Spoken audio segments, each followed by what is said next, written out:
നമസ്കാരം. അഞ്ചലിൽ യുവതിയെയും 17 ദിവസം പ്രായമുള്ള ഇരട്ട പെൺകുഞ്ഞുങ്ങളെയും പ്രതികളായ സൈനികർ കൊലപ്പെടുത്തിയത് ആസൂത്രിതമായി. 2006 ഫെബ്രുവരി 10-നാണ് കൊല്ലം അഞ്ചൽ സ്വദേശിനിയായ അലൈമൺ രജനി വിലാസത്തിൽ അവിവാഹിതയായ രഞ്ജിനി എന്ന യുവതിയും 2 ഇരട്ട പെൺകുഞ്ഞുങ്ങളും കൊല്ലപ്പെട്ടത്. ഈ കേസിൽ സൈനികരായ ഇവർക്ക് പങ്കുണ്ടെന്ന് സംസ്ഥാന പോലീസും CBIയും കണ്ടെത്തിയിരുന്നു. പ്രതികളായ രാജേഷ് കുമാറും ദിവിൽ കുമാറും പിടിക്കപ്പെടാതിരിക്കാൻ മാസങ്ങൾക്ക് മുമ്പേ പഴുതുകളെല്ലാം അടച്ചാണ് കൊലപാതകം ആസൂത്രണം ചെയ്തത്.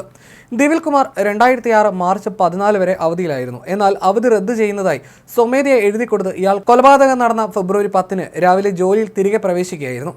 ഏതാനും ദിവസം കഴിഞ്ഞ് ദിവിൽ കുമാർ വീട്ടിലേക്ക് എന്ന് പറഞ്ഞ് സൈനിക ക്യാമ്പ് വിട്ടു. രാജേഷ് കുമാർ ആകട്ടെ ആൾമാറാട്ടം ലക്ഷ്യമിട്ട് ശബരിമലയ്ക്ക് പോകാനെന്ന വ്യാജേന മേലുദ്യോഗസ്ഥരിൽ നിന്ന് അനുമതി വാങ്ങി താടി നീട്ടി വളർത്തി. എന്നാൽ ഇയാൾ ശബരിമലയ്ക്ക് പോയില്ലെന്ന് പോലീസിന് വിവരം ലഭിച്ചിരുന്നു. കൊലപാതകവുമായി ബന്ധമില്ലെന്ന് വരുത്തി തീർക്കാനായിരുന്നു ദിവിൽ കുമാറിന്റെ തീവ്ര ശ്രമം. കൊലപാതകം കഴിഞ്ഞ് ഏതാനും ദിവസം കഴിഞ്ഞപ്പോൾ അതുമായി ബന്ധപ്പെട്ട് വീട്ടുകാരെ പോലീസ് ചോദ്യം ചെയ്തുവെന്നും താൻ നിരപരാധിയാണെന്ന സത്യം ബോധ്യപ്പെടുത്തണമെന്നും മേലുദ്യോഗസ്ഥരെ ബോധിപ്പിച്ചാണ് 2ാം വട്ടം അവധിയെടുത്ത് മുങ്ങിയത്.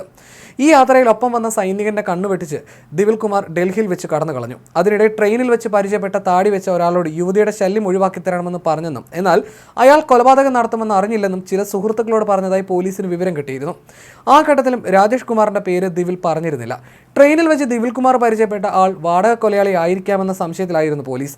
വാടക കൊലയാളിയുടെ രൂപരേഖ തയ്യാറാക്കുന്നതിനിടെയാണ് ദിവിൽ കുമാർ തിരുവനന്തപുരത്ത് ATM-ൽ നിന്ന് പണം പിൻവലിച്ചതായി അറിഞ്ഞത്. പരിശോധനയിൽ അത് രാജേഷിന്റെ അക്കൗണ്ടാണെന്ന് മനസ്സിലായി.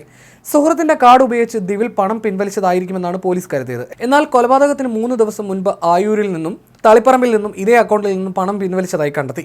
രാജേഷ് അവധിയിലാണെന്ന് സൈനിക ക്യാമ്പിൽ നിന്നും വിവരം കിട്ടിയതിന് പിന്നാലെ ഫോട്ടോയും പോലീസിന് കൈമാറിയിരുന്നു. കൊല്ലപ്പെട്ട രഞ്ജിനിയുടെ അമ്മ ശാന്തമ്മയും പ്രതികൾ ബൈക്ക് വാങ്ങിയ തിരുവനന്തപുരത്തെ സ്ഥാപനത്തിലെ ജീവനക്കാരും ഫോട്ടോ തിരിച്ചറിഞ്ഞതോടെയാണ് വാടക കൊലയാളിയല്ല കൊലപാതകത്തിന് പിന്നിലെന്ന് പോലീസ് ഉറപ്പിച്ചത്.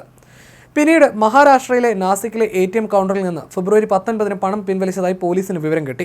നാസിക്കിൽ പ്രതികൾ ഫെബ്രുവരി 25 വരെ താമസിച്ചതായും സൂചന കിട്ടി. പോലീസ് നാസിക്കിൽ എത്തിയപ്പോഴേക്കും നാഗ്പൂരിലേക്ക് മുങ്ങി.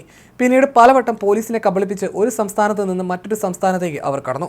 മൊബൈൽ സ്വിച്ച് ഓഫ് ആയിരുന്നു. അക്കൗണ്ടിൽ അവശേഷിച്ച തുകയും പലതവണ പിൻവലിച്ചു. ഇരുവരും വീട്ടുകാരുമായി ബന്ധപ്പെട്ടിരുന്നില്ല. സ്ഥലപരിചയവും ഹിന്ദി കൈകാര്യം ചെയ്യാനുള്ള കഴിവുമാണ് ഉത്തരേന്ത്യയിൽ ആദ്യഘട്ടത്തിൽ ഒളിവിൽ കഴിയാൻ ഇരുവർക്കും തുണയായത്. പഞ്ചാബിൽ സൈന്യത്തിൽ ജോലി ചെയ്യവെയാണ് രാജേഷും ദിവിൽ കുമാറും പരിചയപ്പെട്ടത്. തുടർന്ന് ഇരുവരും സുഹൃത്തുക്കളായി. രാജേഷ് അവധിക്ക് കണ്ണൂരിലെ വീട്ടിലെത്തിയപ്പോൾ ദിവിൽ പോയി കണ്ട് വീട്ടുകാരെ അടക്കം പരിചയപ്പെട്ടു. ദിവിൽ കുമാർ തന്റെ പ്രശ്നങ്ങൾ രാജേഷിനോട് തുറന്നു പറഞ്ഞു. അവധിയിലിരിക്കെ ഇരുവരും കൊല്ലത്തെത്തുകയായിരുന്നു. പ്രസവത്തിനായി ആശുപത്രിയിലെത്തിയ രഞ്ജിനിയെയും അമ്മയും പരിചയപ്പെട്ട ശേഷം താൻ കൊല്ലം സ്വദേശിയായ അനിൽകുമാറാണെന്ന് തെറ്റിദ്ധരിപ്പിച്ചു. പിന്നീടാണ് വാടക കൊലയാളി എന്ന് സംശയിച്ചയാൾ കൊല്ലം സ്വദേശി അനിൽകുമാർ അല്ലെന്നും കണ്ണൂർ ശ്രീകണ്ഠാപുരം സ്വദേശി രാജേഷ് ആണെന്നും പോലീസ് കണ്ടെത്തിയത്. അഞ്ചൽ CI ഷാനവാസിന്റെ നേതൃത്വത്തിലുള്ള സംഘമാണ് അത് കണ്ടെത്തിയത്.